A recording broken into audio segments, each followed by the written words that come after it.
Ces années 80, de façon plus générale, sont des années importantes sur le terrain des questions sociétales, avec un mouvement antiraciste qui est au début, je dirais, plutôt universaliste, avec des slogans très œcuméniques. Donc on se souvient, nous sommes tous des enfants d'immigrés, première, deuxième, troisième génération. Et il y en a d'autres moins connus. La République, c'est comme une mobilette, il faut qu'il y ait du mélange pour que ça fonctionne. Enfin, donc cette idée qui est naïve d'un certain côté, mais qui est aussi très très belle, hein, il faut quand même le rappeler. Et cette idée qui va peut-être évoluer, peut-être être trahie dans les années, les décennies qui vont suivre, avec une gauche qui va parfois jouer le jeu communautariste, par opportunisme ou par peur, la fameuse peur de faire le jeu du Front National, et qui va, enfin, en tout cas pour partie, s'éloigner de cette vision qui présidait au début des années 80.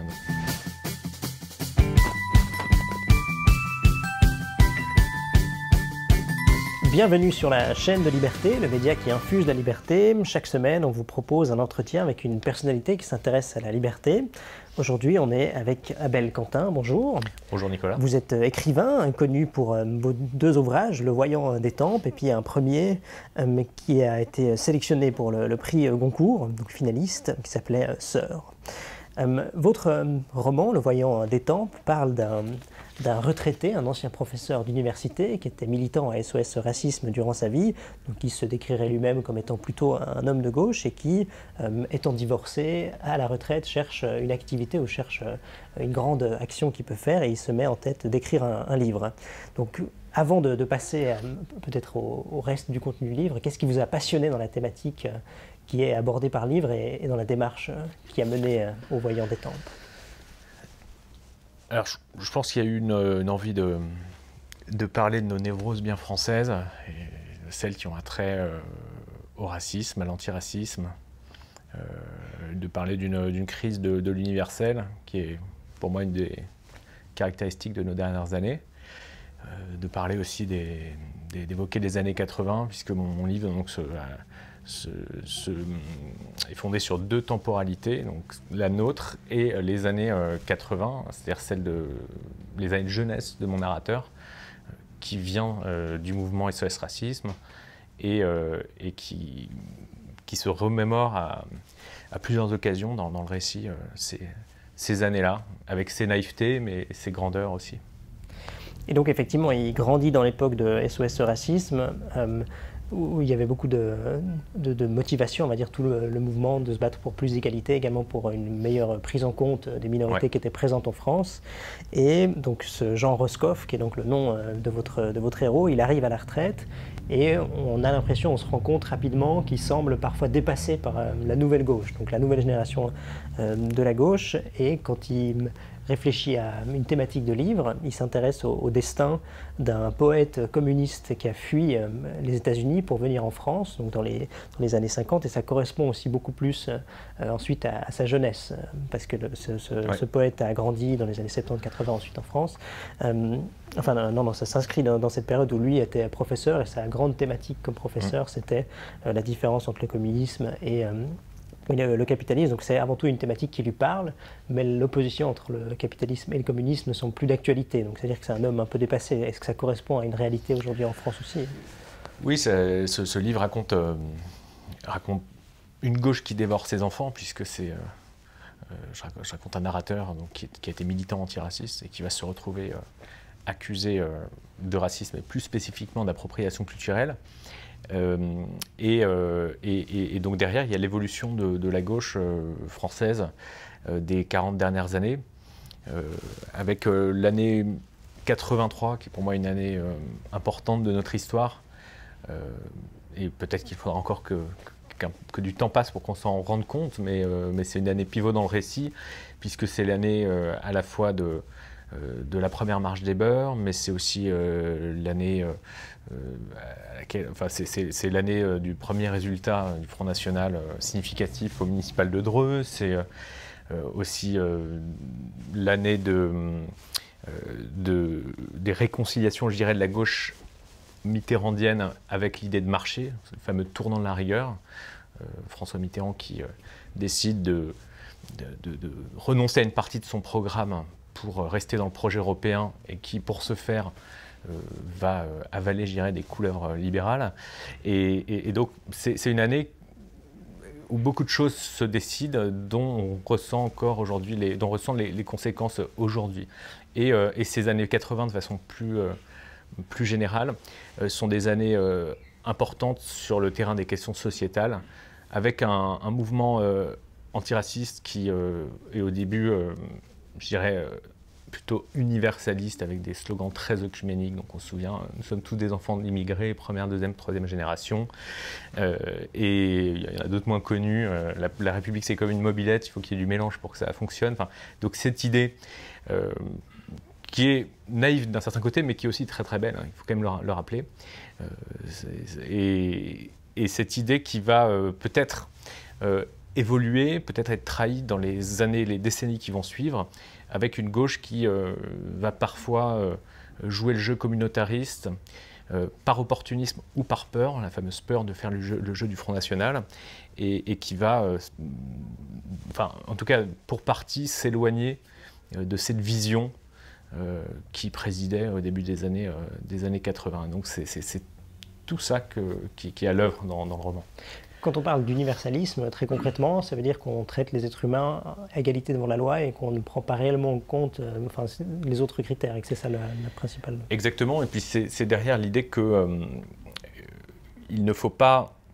c'est une rupture avec l'idée de race totale, et derrière il y a l'idée qu'il ne faut pas lutter contre le racisme en réhabilitant ou en s'appuyant sur le concept de race, même sur le terrain des sciences sociales. C'est-à-dire que, évidemment, la race a été de toute façon décrédibilisée sur le terrain biologique, mais aujourd'hui, elle a comme une sorte de nouvelle jeunesse dans le discours parfois des antiracistes sur le terrain des sciences sociales, en disant on ne peut pas faire l'économie de penser la racisation, etc., et qu'il y aurait une forme de naïveté dans le discours universaliste de nier tout cela. Et donc, et en plus de ça, dans le discours des coloniales, indigénistes, woke, vous avez des gens aujourd'hui qui revisitent ces années 80, la marche des beurs et SOS Racisme, en disant qu'il y a finalement une forme de paternalisme.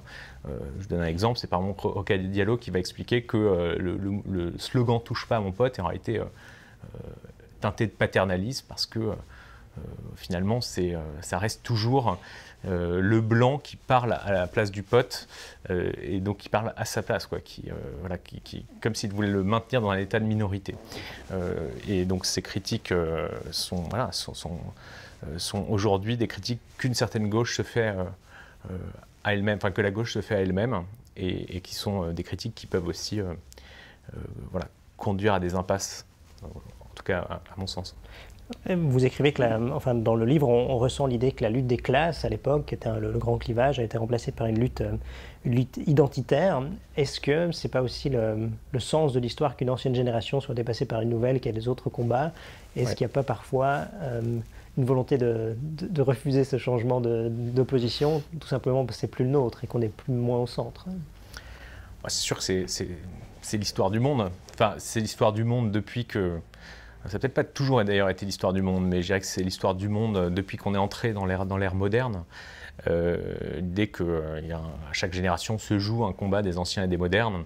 Et donc j'essaie de traiter ça de façon comique dans le livre, avec un narrateur qui est un vieux baby-boomer, avec son langage de baby-boomer, avec ces mythes, les mythes de sa génération, qui se retrouvent dépassés aujourd'hui face à la génération de sa fille, de la copine de sa fille, qui elles sont des militantes intersectionnelles qui sont passées à autre chose. Elles, leur référence, ça sera peut-être, si je veux caricaturer, beaucoup plus Assa Traoré que l'écharpe rouge de François Mitterrand, la rose au Panthéon, tout ça. Donc c'est ça que j'essaye de montrer, et c'est vrai que quelque part c'est un invariant, c'est quelque chose qui se joue à chaque génération, cette incompréhension.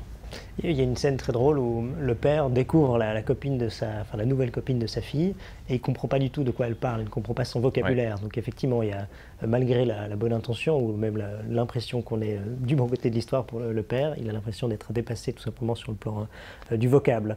Et donc dans votre récit, Jean Roscoff, il écrit un roman sur un poète américain, mais qui est également, en fait, en plus d'être communiste, c'est ça, enfin le communisme à l'époque était beaucoup plus ostracisé aux États-Unis qu'en France. En France, c'est un pays très ouvert aux idées communistes et aussi beaucoup plus tolérant. Donc ça veut dire que lui, il interprétait ce départ des États-Unis aussi par un attrait de pouvoir discuter plus librement des idées communistes.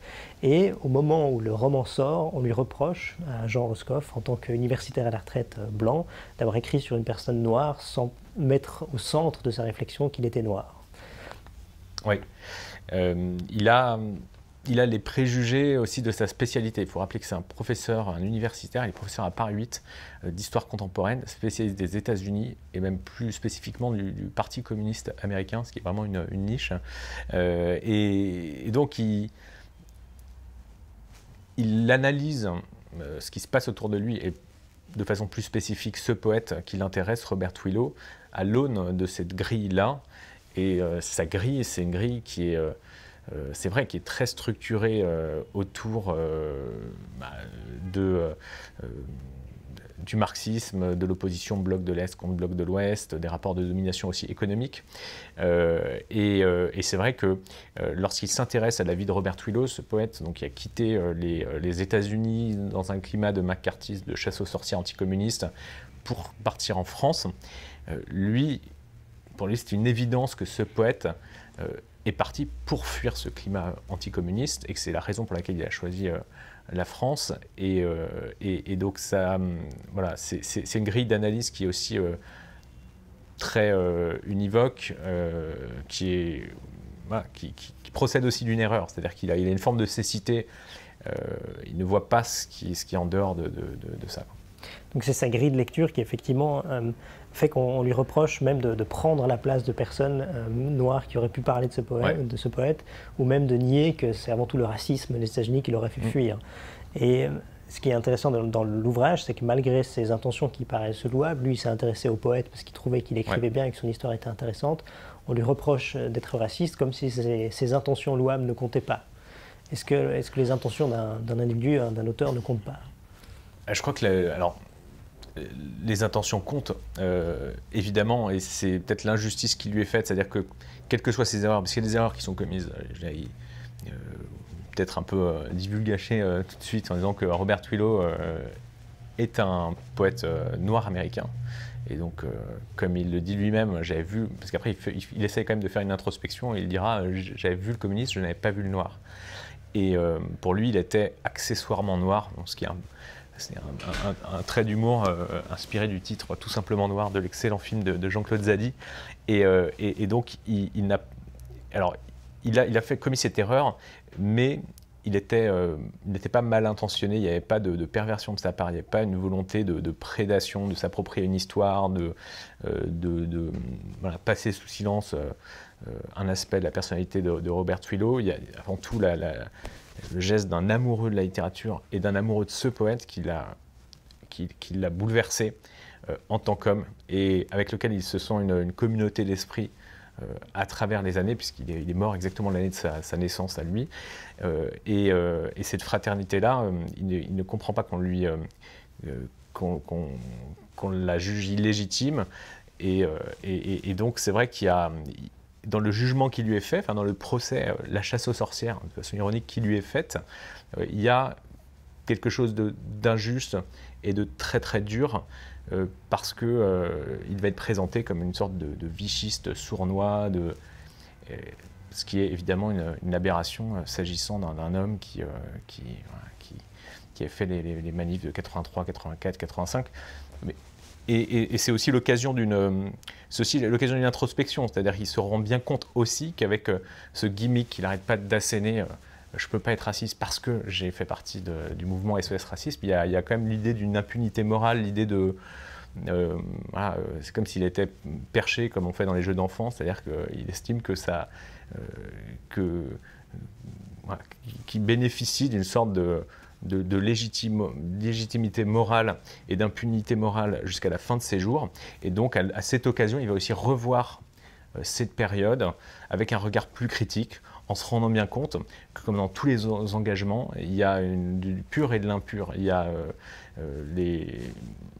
les motifs qu'on affiche face au monde, qui sont en général des motifs nobles, lutter contre le racisme. Et puis il y a aussi toutes les autres raisons qui font que vous vous retrouvez dans une manifestation. Ça peut être le besoin de prouver quelque chose aux autres, ça peut être l'envie de pouvoir après plastronner dans tel ou tel milieu où il est de bon ton d'être dans ces mouvements. Ça peut être, alors lui par exemple, il explique qu'il faisait aussi beaucoup ça pour draguer, enfin qu'il s'est retrouvé dans ces manifestations parce que c'est très festif, très sympathique, etc. Donc il y a cette introspection qui fait un moment du récit. Et est-ce que vous avez... c'est intéressant parce qu'effectivement, dans le livre, on se rend compte qu'il admet lui-même, pas forcément publiquement au début, qu'il a peut-être sous-estimé des choses, qu'il n'a peut-être pas compris les évolutions. Est-ce que ce n'est pas une généralité d'un mouvement qui est sans doute excessif, comme ce qu'on nomme parfois le wokisme? Est-ce qu'il y a une partie de ce qu'on dénonce dans le wokisme qui ne révèle pas aussi des incohérences de notre propre monde et qui sont salutaires, en général? Est-ce qu'il ne faut pas tout jeter du wokisme? Oui. Oui, bah, je pense. C'est-à-dire que il y a un discours, anti-wokiste qui relève parfois de l'hystérie et qui empêche de penser sereinement ces questions-là. Et je crois qu'il ne faut pas quand même oublier que derrière cette pensée-là, il y a une volonté qui peut être louable, qui est d'essayer de déconstruire les institutions, les mots, de voir derrière les mots les institutions, ce qu'il peut y avoir de rapports de domination, de présupposés inconscients. Ça, c'est une démarche moi qui m'intéresse, je dirais même comme romancier. Pour moi, quasiment la littérature, l'écriture d'un roman procède de cette même intention, d'aller voir un peu derrière les choses, de ne pas s'en tenir à ce qu'on vous dit, et donc par exemple de ne pas s'en tenir à ce qu'on vous dit sur la République ou sur l'universel. Mais le problème, c'est que dès lors qu'on est dans cette démarche militante et qu'on le fait de mauvaise foi, qu'on le fait avec une agressivité qui peut-être révèle autre chose de vos intentions, qu'on le fait de façon malhonnête intellectuellement, et malheureusement c'est quelque chose qui caractérise aussi beaucoup de ces mouvements-là, parfois une forme de mauvaise foi, un besoin d'écraser l'autre, voilà. Donc tout n'est pas acheté, simplement ce logiciel-là, il faut qu'il soit, en fait, ne fonctionne pas dès lors que celui qui l'applique le fait de mauvaise foi. C'est ce qui ressort du livre, parce que ce monsieur Roscoff, jamais de la vie il aurait imaginé être un jour soutenu, parce que l'histoire est fictive, mais elle pourrait être absolument réelle, parce qu'au moment où il y a la polémique de son livre, on lui reproche d'être raciste, et il est soutenu par des gens de l'équivalent du Front National ou du Rassemblement National, ou par des gens plus ou moins sulfureux, donc c'est-à-dire qu'il reçoit une sorte de baiser de la mort de personnes qui sont peut-être objectivement ou qui ont des tendances racistes, et on ne prend pas du tout en compte que son intention n'était pas de blesser ou de choquer, et en face de lui, on n'attend même pas finalement qu'il nuance son propos, on l'a condamné et c'est comme ça. Il n'y a même pas de possibilité d'imaginer que son intention n'était pas louable, et ça donne parfois peut-être une impression quasiment religieuse de la position, et que la personne en face ne peut pas se défendre, il n'y a plus de procès. Alors oui, c'est vrai qu'il y a une dimension religieuse d'une certaine pensée woke qui dégénère en foi, en fait. En foi, et lorsqu'on est dans une logique de foi, il n'y a plus que les purs et les impurs, enfin ceux qui sont dans le bien et ceux qui sont dans le mal. Et en fait, cette notion de pureté me dérange, est dangereuse, et plus spécifiquement sur le terrain politique, bien sûr. Et c'est vrai qu'il est victime d'une sorte de procès truqué, enfin un procès dans lequel il n'y a pas de possibilité pour lui de faire valoir sa position, et dans lequel il est jugé d'avance.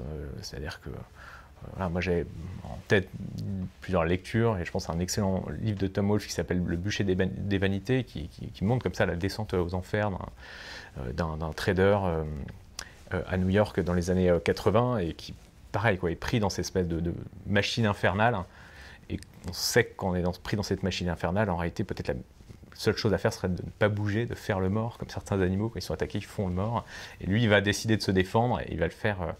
Le problème, il va le faire avec ses mots des années 80, avec sa maladresse, puis il picole énormément.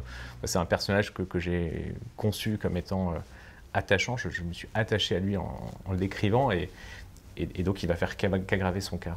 Oui, parce que dans un premier temps, quand la polémique explose, son éditeur, ses meilleurs amis, même son entourage, sa femme divorcée, sa fille, lui disent plutôt de se calmer, de se retirer et que ça passera.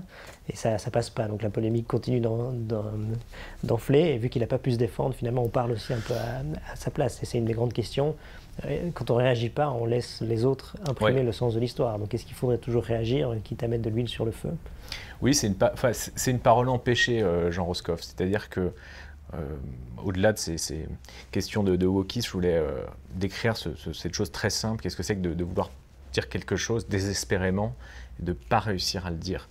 Et je voulais que ce soit quelque chose d'étouffant, même pour le lecteur, qui finalement est dans les pensées. C'est un roman à la première personne, donc il est dans les pensées du narrateur.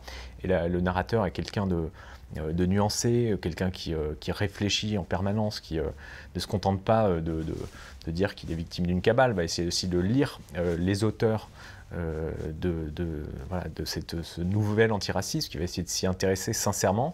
Le problème, c'est qu'il y a tout ce monde de nuances qui est dans sa tête, puis il y a ce qu'il réussit à dire. C'est-à-dire que d'abord, il est maladroit, mais il y a aussi un espace, on lui donne un espace très restreint.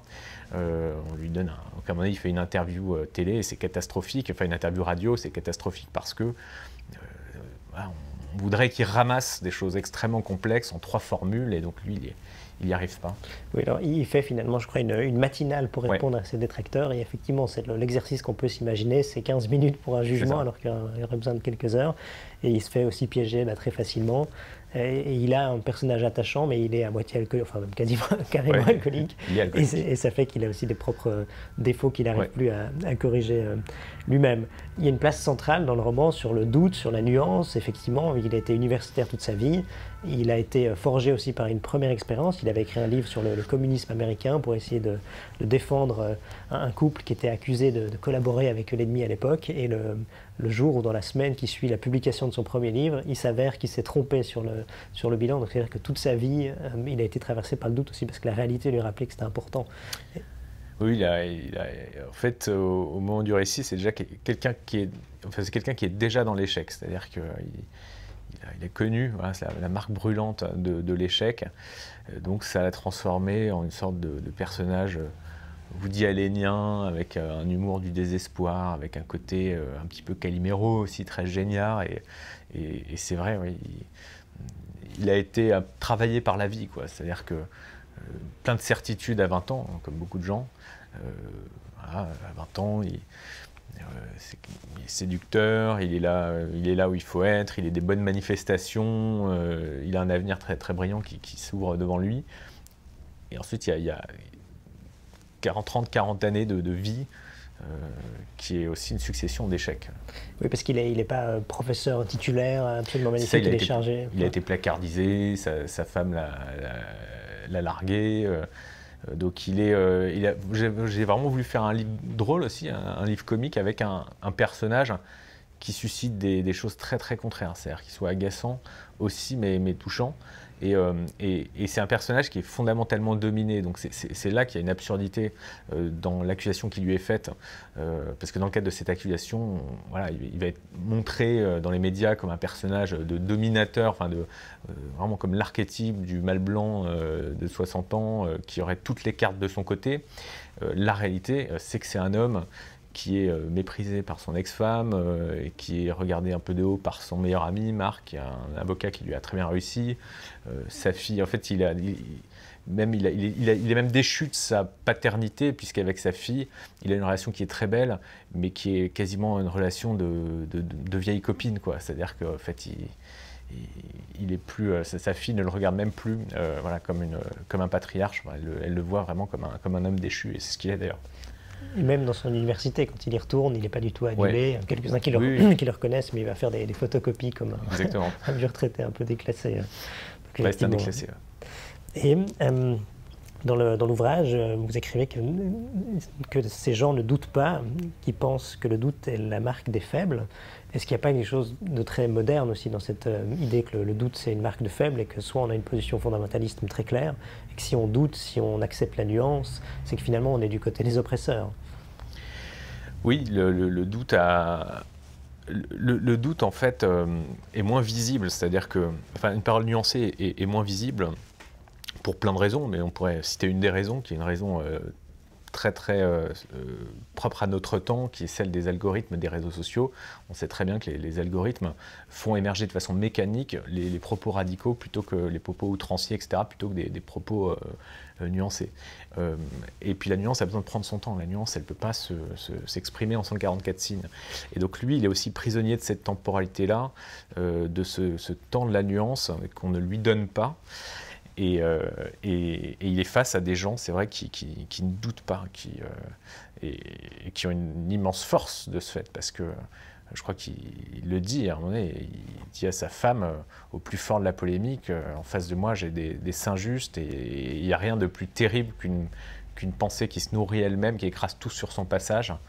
Et donc il trouve ça terrible, mais il trouve ça quasiment presque admirable. Enfin, il est tétanisé en fait face à ça, parce que c'est très très difficile d'argumenter, de se défendre face à des gens qui ne doutent pas et qui manquent singulièrement d'humilité, parce qu'on ne doute pas, c'est qu'on pense qu'on est dans le vrai. Qu'on a atteint la vérité finale. Vous avez parlé maintenant des réseaux sociaux, donc une partie de l'histoire est également très liée à cette modernité, donc la rapidité d'une polémique qui démarre sur un média complètement alternatif, c'est un blog, sauf erreur, avec quelqu'un de pas tellement connu, mais qui commente le livre et qui dit justement que Roscoff ne s'est pas placé du point de vue noir, et tout part de là. Donc c'est-à-dire que ça part d'un blog, ça se reproduit sur Twitter, ça grandit de plus en plus, et ensuite ça finit par exploser et être viral.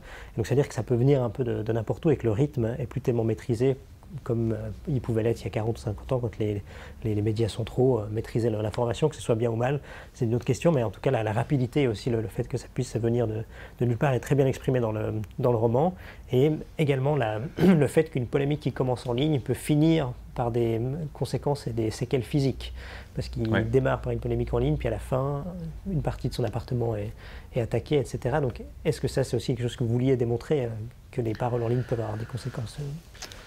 Alors, je n'écris pas un roman avec l'idée de démontrer quelque chose, et vous disiez tout à l'heure que c'est pas une question de morale, et moi j'ai vraiment cette croyance que le roman est, pour reprendre les mots de Kundera, ce territoire moralement neutre où on peut aussi montrer des réalités qui s'annulent les uns les autres. Alors après, c'est vrai que sur les réseaux sociaux, je dirais que le livre est à charge, c'est évident, parce que il est pris dans un...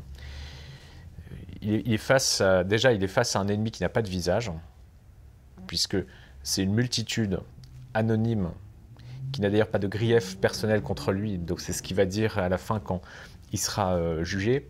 Enfin, quand certains de ces cyberharceleurs seront jugés, c'est qu'il dirait qu'il ne peut même pas au moins se raccrocher à un visage haineux. C'est-à-dire que c'était pas personnel, parce qu'il se retrouve face à un type, un peu un pauvre type qui dit écoutez, j'ai fait ça, mais c'était un peu pour... j'étais sur les réseaux, j'ai quasiment une sorte de double haineux sur les réseaux, mais je ne sais pas pourquoi j'ai écrit tout ça, et qui ne l'assume pas d'une certaine façon. Donc il y a comme ça un visage informe de la meute, et puis des effets viraux totalement... incontrôlable. Et d'ailleurs, il va parler avec son meilleur ami, Marc, et ils vont parler de cette peur commune qu'ils ont, parce qu'ils viennent d'un temps où, évidemment, il y avait déjà des campagnes de presse, surtout si son ami, par exemple, fait de la politique, donc c'est un homme public, donc il dit moi, quand on était jeune, au moins, on savait qu'on pouvait prendre un avocat, déposer une plainte en dénonciation calomnieuse, on pouvait juguler le truc. Mais là, c'est des cabales qui sont totalement incontrôlables, qui sont d'une rapidité extrême. Et c'est cette peur-là qui prend mon narrateur. Et dans le livre, c'est également marquant, avec l'exemple que vous venez de citer, le jugement ou le procès quelques années plus tard, c'est la rapidité de l'emballement, la rapidité d'une création d'une star aussi, parce que Jean Roscoff était un inconnu, il était passé quasiment à travers de l'histoire, donc on le connaissait peut-être dans des milieux restreints, mais il avait échappé complètement à la popularité. Son roman ou son recueil de poèmes n'avait pas du tout vocation à être lu par le grand public, il est publié par une petite maison d'édition complètement marginale, et tout à coup on en crée une star. Donc c'est-à-dire qu'en quelques semaines, en quelques heures, il est propulsé au devant de la scène sans avoir forcément la personnalité pour. et les conséquences de cette médiatisation sont jugées des années plus tard. Est-ce que ce n'est pas un problème général, cette rapidité de la vie numérique et ensuite la rapidité de la vie de la justice? Oui, bien sûr, c'est deux temps qui sont très, très différents, et lorsque le procès arrive, c'est bien trop tard. C'est-à-dire que les choses ont déjà été détruites, le mal a déjà été fait, et il y a quelque chose même de dérisoire à ce procès qui arrive 2 ans après. Lui voit ça comme une sorte de mascarade, et d'ailleurs il a même un peu de pitié pour le type qui est à la barre, qu'il ne connaît pas. Donc je voulais montrer aussi comme ça, ce côté farsesque et totalement dérisoire de la procédure de la justice. Et à la fin de nos entretiens, on pose toujours la question à nos invités de nous citer un livre, une œuvre en lien avec la liberté qui les a marqués au fil de leur vie. Ça peut être un roman, vu que vous écrivez des romans, mais ça peut être autre chose. Quel serait votre livre en lien avec la liberté?